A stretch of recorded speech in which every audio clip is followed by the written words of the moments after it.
Good morning and welcome to Judging by the Cover, the gaming review show where I rate games that I have not played and I score them based on the store pages.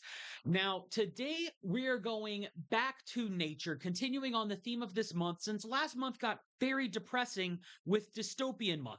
So, in spirit of Back to Nature, we are looking at a second new game that also came out last month, but didn't quite fit in with that dystopian setting. So we're coming to this with Back to Nature for Collector's Cove. Now, I want to go ahead and preface this with I have not played this game at all, but I have played a fair share of cozy games and am around and lurking around on some other communities that go ahead and track and talk about cozy games as a whole because my own tastes in gaming has grown and developed as I've gotten older. I'm a man in my 30s. I used to like some little more competitive edge to stuff, but lately, sometimes I do prefer the cozier games, as evidenced by the fact that huge chunk of this channel has become kind of a daily Stardew and other cozy game uploads. So with that, we're going to go ahead and jump right in here. Now, usually I look at the trailers first, but I want to go ahead and flip things around and go ahead down to the store description where we get started for our first part of this review. So with that, let's go ahead and jump right into Cozy Collector's Cove by Voodoo Duck, released, like I said, a month ago. Like straight up 1 month ago today, March 12th, this came out. I almost wish that I could have gotten it right on launch and maybe even gotten a chance to play it, but life keeps us busy and it might be some time before I actually get around to this because of other projects I have going on in the meantime. So moving on along, let's see. There are some reviews. They got all of this stuff, and in classic, not classic, but in more recent Steam fashion, they do highlight a little bit of the visual flair of the game along with the description. So they're telling us embark on a tranquil journey to uncharted waters in Collector's Cove, a farming adventure set on the high seas. There are no enemies in this world. It's just you, your animal friend, and an ocean full of secrets and surprises. So the game is clearly telling us up front that it's going to be a low stakes adventure where you basically just go through and kind of exist in the world where it doesn't seem like there's a lot of pressure that they're boasting on us here. So it kind of seems to go along the lines of maybe more like Animal Crossing, Fields of Mystria, where there's that low, like I said, that low stakes thing.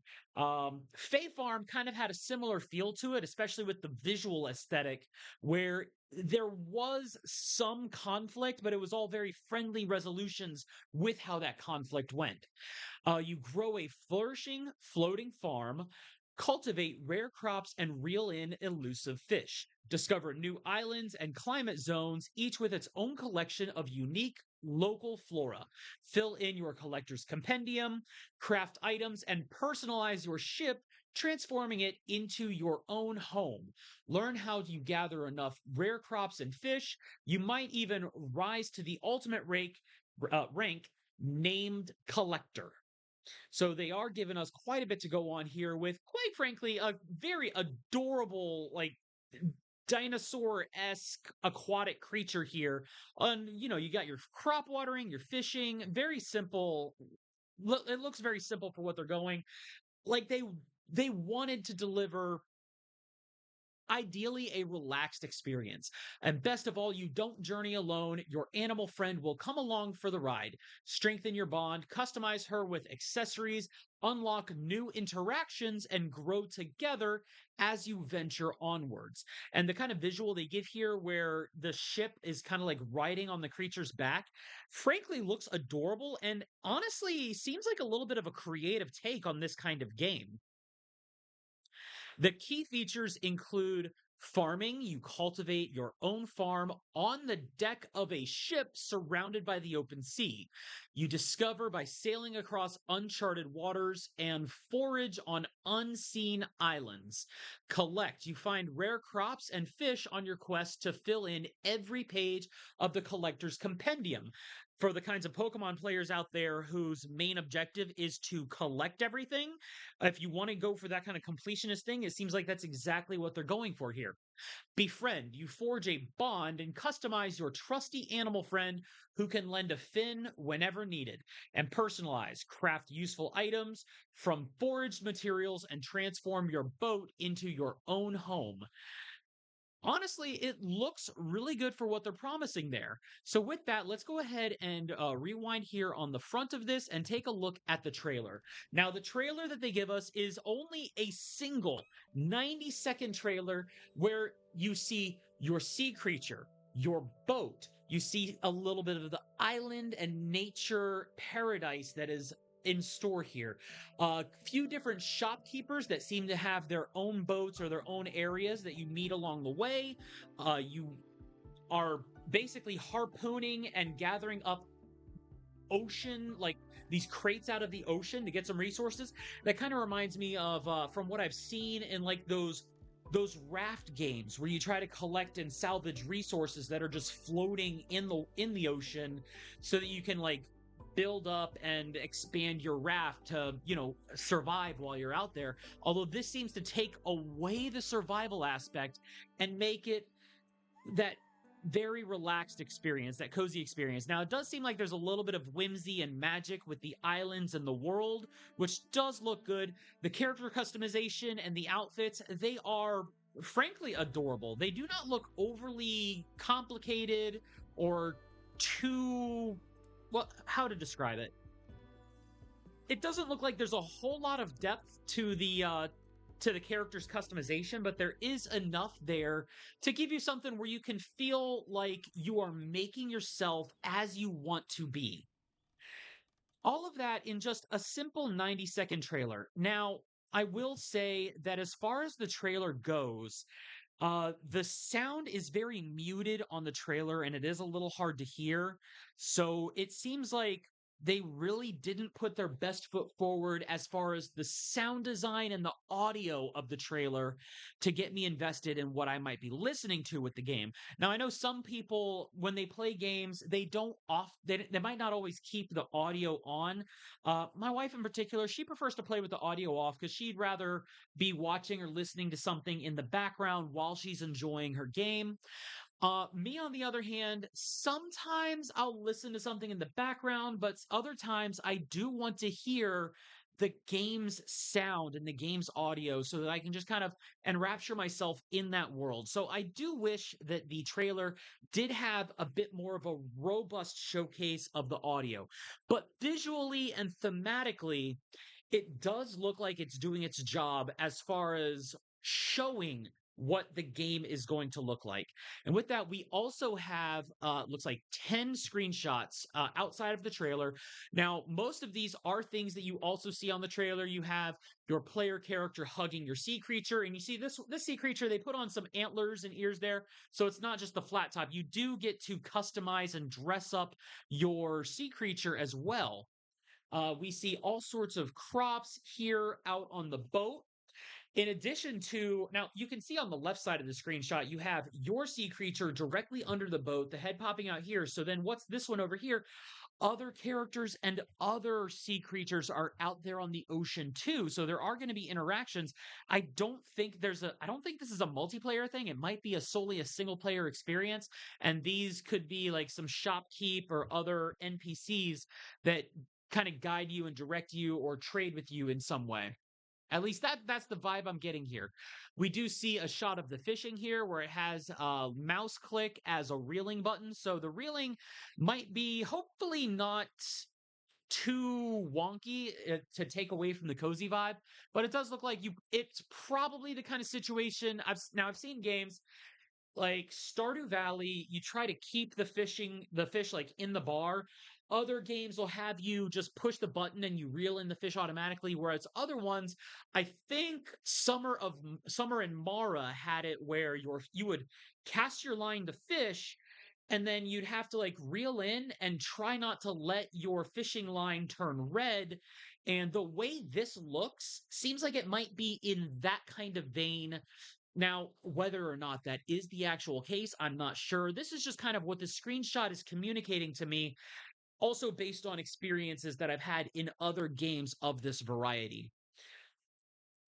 Our next screenshot is another showcase here of the deck of the ship with the crops. We do see a watering situation here, the water icon. We see a scarecrow. I don't know if scarecrows are actually going to protect things or if it's purely decorative. Either way, the scarecrow does look good. The graphic layout here for the ship, it does show you the kind of block by block square format that these kinds of games can have, so that things are kind of laid out on a grid that's easy to organize, but the game doesn't like force you to constantly see the boxes of the grid while it's laid out like that. So it kind of looks a little freeform, even though everything is clearly laid out on a grid. We have another shot here with our sea creature, a green sea creature this time. So I don't know if you get to choose the color of your creature at the beginning or how that works, but there's also, these little ear decorations with the bells, more different props on an upper and a lower deck. So that's a cool thing to see, that there's multiple levels to your farming ship. We do see a little bit of interface here with character customization. It looks like these are the hats for the creature. Maybe this one on the side here is probably where you change the color of your creature, the style of their eye, the hats you've unlocked, sunglasses, or facial accessories. So it looks like they give you a lot of options here that they do kind of lay out for you to customize and dress up how you like, so that you're not just stuck with a single look, and hopefully you can even change that on the fly as you go.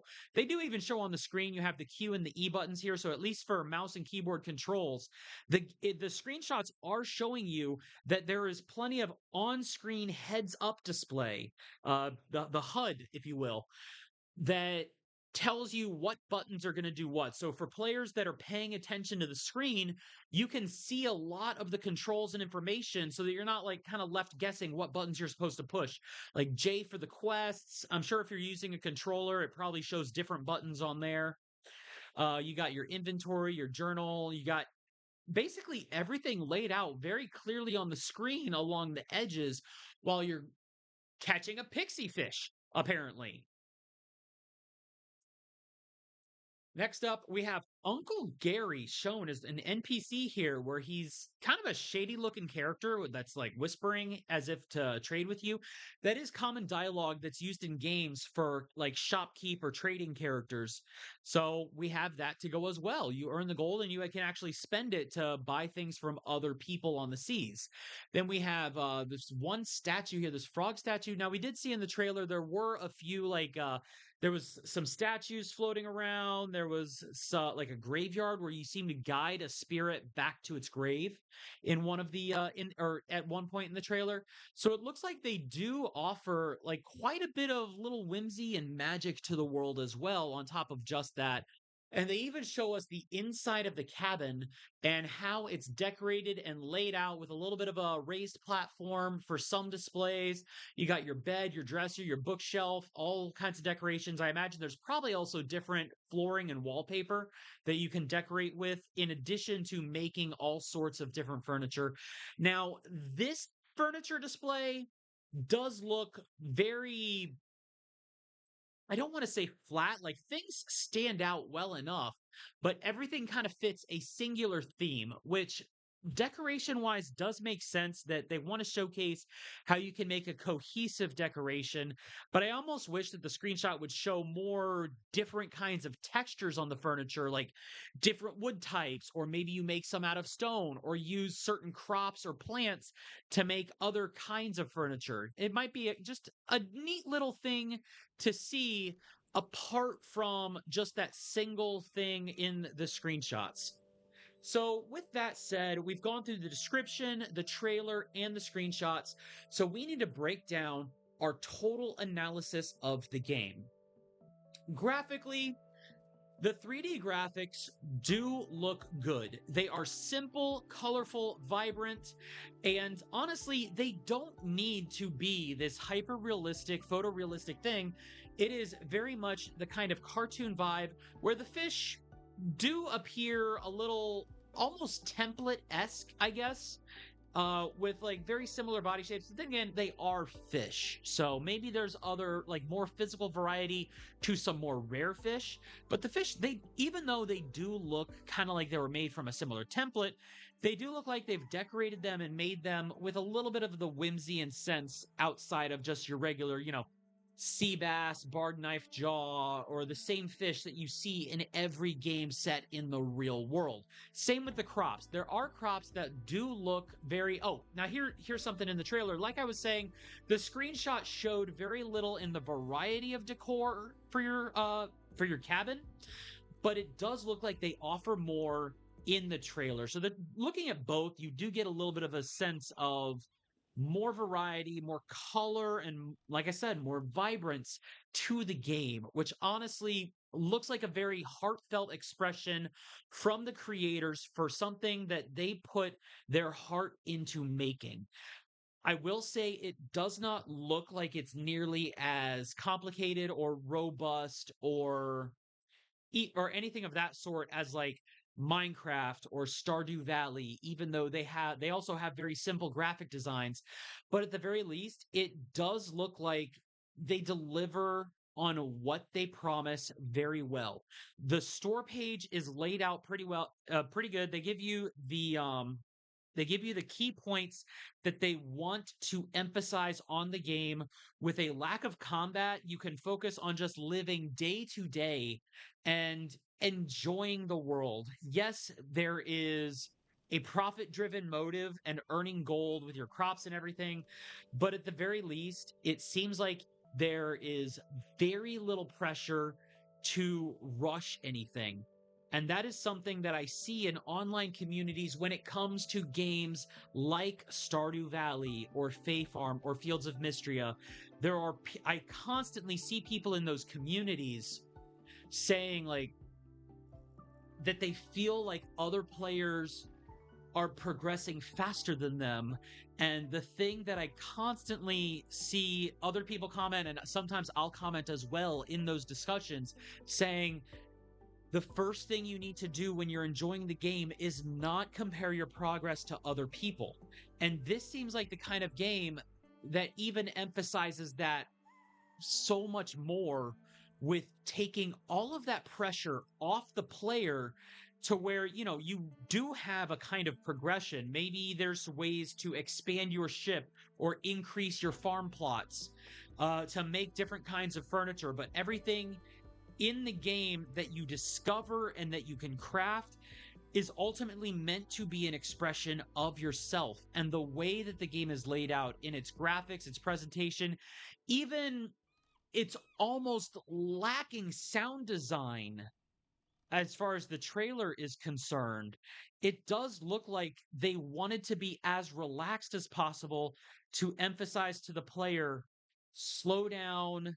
You don't need to be in a hurry. You have all the time in the world to collect what you like and to farm what you like.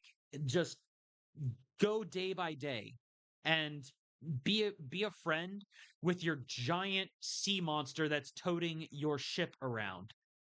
So graphically, the sound, the gameplay, it does look good as far as all of that is concerned.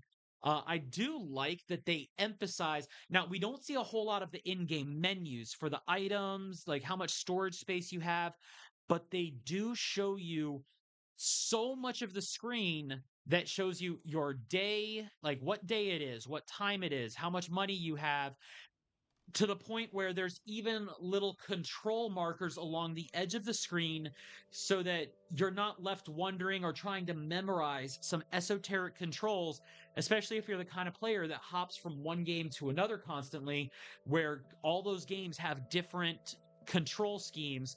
This one is laid out to go ahead and communicate to you, here's what you need to press to figure everything out. It's all right there on the screen for you. Now to move on to our pricing on the game. I know I kind of just flew through this without a script this time. I feel like going back to nature just kind of warranted that natural approach instead of figuring like a whole script for everything. Now, the pricing of the game, full price is $20. Based on what we're seeing here from the developers, that does look like a fair price. If I knew that I would have the time to go ahead and jump into this, I would probably snap this up right away for $20. It's a fine price. There is an option to spend a little bit more with this supporter edition, which for an extra $5 comes with the supporter pack. Now, the only thing I've checked this, I clicked on the supporter pack to take a look at it, see what it offers. The only thing it gives you is a crown and a tiara for your sea monster and a jester's hat for yourself. That's it. What looking at the collectors at the supporter pack here, all you get is those three things: a crown, a tiara, and a jester's cap. There is nothing else listed here. You miss no other actual content as far as progress for the game. The only thing that this supporter pack does is to tell the developers, hey, I appreciate what you made. Here's an extra $5. Thanks for the extra little cosmetics to that I can use to look like a goofball. And honestly, I don't mind that kind of extra payment for a DLC. It is up to you, the player, whether you want to go ahead and put forward that extra $5 or if you want to only put down the $20 for the game. That's absolutely fair. There are a few extra bundles that the game is available in. There's one with Voodoo Duck. Oh, apparently they have other games out. Growth here, and then there's Origament as another one here, and then another several bundles that it's available in. Looks like four more that I haven't looked at. But anyway, that's what we have here. You can look at the other bundles to see if there's maybe a package with another game for a slight discount there, or you can just get that supporter edition or just get the base game. $20 to $25 does seem like a fair price for what you're getting. Now, the thing that sticks out to me is they don't tell you how much there is to collect. They just tell you there's crops, there's fish, and there's stuff you can craft to collect and just kind of exist in the world. Now, it's not necessarily a bad thing that they don't tell you how much there is to collect, but maybe if they told you, like, there is at least X number of like items to discover or X number of rare things to find, in addition to whatever common items or like common, non-common items there are to sift through as you play the game. But at the same time, it does look like the kind of game where I would actually love to sit down with this for days on end, maybe even do a whole extra series. The way on this channel, for anybody that's been watching for a while, there's the Stardew Valley, the Fields of Mystria, Tiny Bookshop just finished, and Reciteer just started. So the way that I've been doing those video series as a day-to-day series, I could see myself doing that with Collector's Cove and specifically going out of my way to avoid online communities and guides just for the sake of having that sense of discovery, going day by day with the game in a little video series right here on YouTube for anybody that did feel like, who wanted to watch the experience and kind of follow along. I could see that being just an absolute delight of a time. And for $20 does seem like a very fair price. If you're the kind of player where when you look at a game, you just absolutely have to buy anything and everything to do with that game, I do feel like $25 is still a very fair price. So I cannot fault the developers for having that kind of price point for just a little extra bells and whistles that you can completely leave off if you don't care about the crown, the tiara, and the hat. So, all of that going, the pricing looks good. We got to go ahead and figure out. Oh, speaking of which, Collector's Cove, I do want to make sure we give this game an accurate rating, but there is also one question lingering on my mind, and that is it available on other platforms? Now, at the end of the trailer, it does tell us that there are several platforms it is on.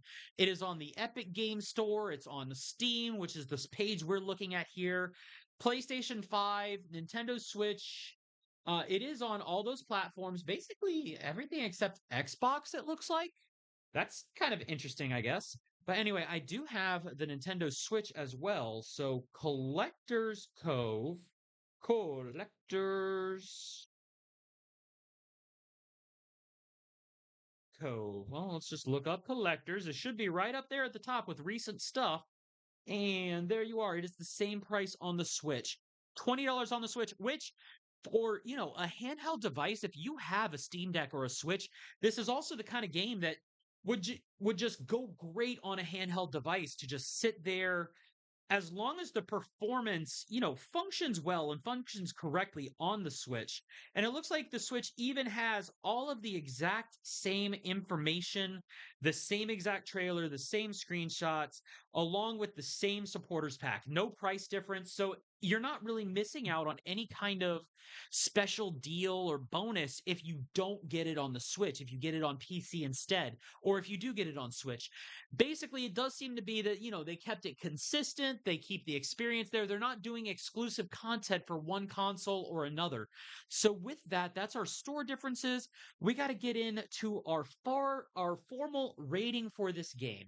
Now, for anybody that's been following along, if you've listened to my whole freaking 25-minute ranting about Collector's Cove, you already know that I do have the couple of criticisms here. I would have liked to see maybe a single shot of the item and crafting menu of the game.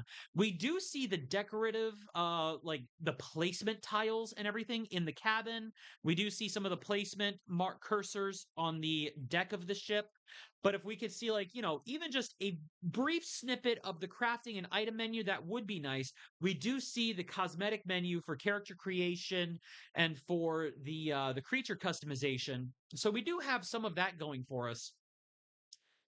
But ultimately, between that small, and it's a very small nitpick, between those and then the lack of prominent sound on the trailer. Now, the trailer does have some background music, but I feel like it's almost 20 to 30 seconds into the trailer before you can even really hear anything.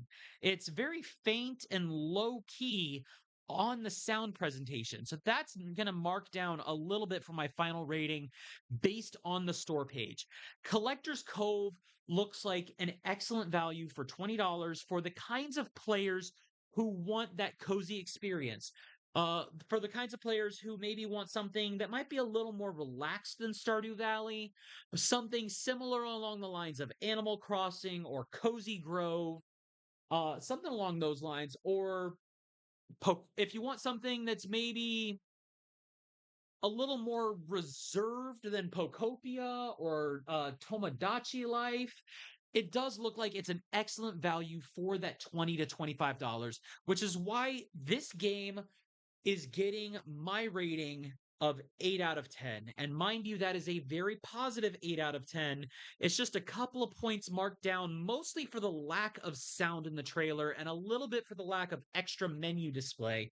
But overall, the art and the direction of the game looks absolutely beautiful. And I would love to just be able to spend time, whether it's a few minutes before work or when I get home from work, to just sit down and play one or two in game days at a time and just relax with that before I go to bed or something. It does seem like a nice way to just unwind and exist in a safe fantasy world, because not everything in gaming needs to necessarily be high octane action or fear, like scary experiences and everything like that. Sometimes things can just be very relaxed. Now, for the kind of comparison that I would give it, I know I've mentioned Fae Farm, I've mentioned Mystria. I feel like the closest comparison I'm feeling is like Summer in Mara meets Fae Farm.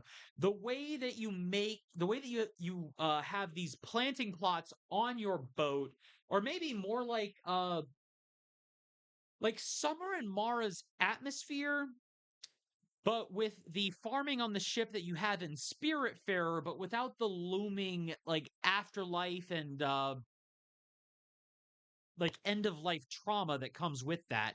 So that is kind of what I'm feeling here. Is I think mostly Summer and Mara would be my closest comparison for the high seas factor of the game.